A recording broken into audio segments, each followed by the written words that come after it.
Éric Coquerel est avec nous en duplex pour la France Insoumise. Bonsoir. Il est dans l'explication, Emmanuel Macron, ici. Bonsoir. Il essaie d'être en tout cas dans la pédagogie. Est-ce que les retraités et les Français, ils râlent parce qu'en fait, ils n'ont rien compris?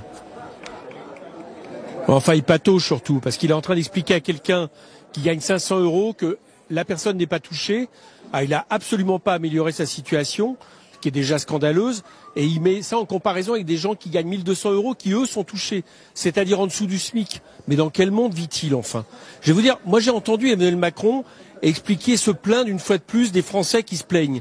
Mais enfin, il y a quelque chose je sais pas s'il se rend compte de l'effet que cela donne par rapport à son image.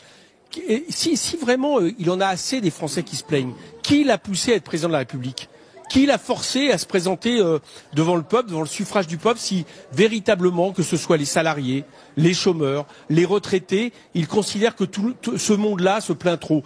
Moi, je trouve que, vous savez, aujourd'hui, on célèbre le 60e anniversaire de la Ve République, et Emmanuel Macron se prend manifestement pour un monarque qui vient comme ça adresser quelques bonnes paroles au bon peuple et qui à certains moments fait des bourdes parce qu'en réalité il vit dans un autre monde.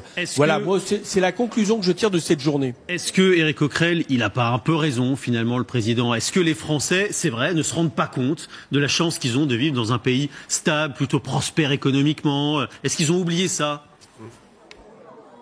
C'est que vous vivez dans le même monde qu'Emmanuel Macron pour dire ça, excusez-moi, mais quand vous considérez que pas du tout. Aujourd'hui c'est un pays stable et prospère économiquement par rapport aux autres, Éric Coquerel, c'est vrai. Oui, c'est ça, mais pas.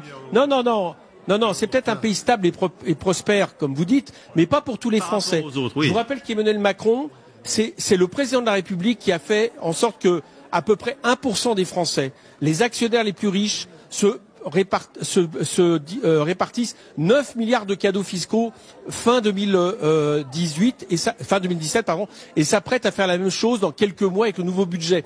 Mais par contre, tous les autres Français en souffrent. Tous les autres Français souffrent d'une pression fiscale très forte et à commencer effectivement par les retraités qui payent plus de CSG.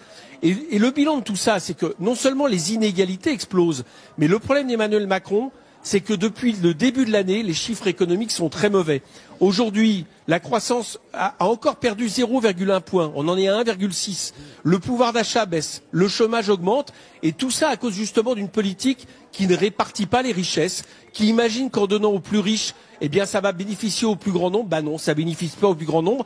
Et je crois que Emmanuel Macron va se retrouver avec de plus en plus de Français qui vont lui demander des comptes, qui vont gagner 500, 1000 ou même le SMIC en termes de revenus, et qui ne comprendront pas qu'un président de la République leur renvoie l'image d'un peuple qui se plaint trop. Voilà, moi, c'est un peu la leçon d'aujourd'hui. C'est un monarque qui vit complètement isolé dans son monde, qui défend une oligarchie et qui ne se rend pas compte qu'il est sur un volcan parce que manifestement, je vous assure que les gens en ont assez d'entendre ce discours. Merci beaucoup, Éric Coquerel.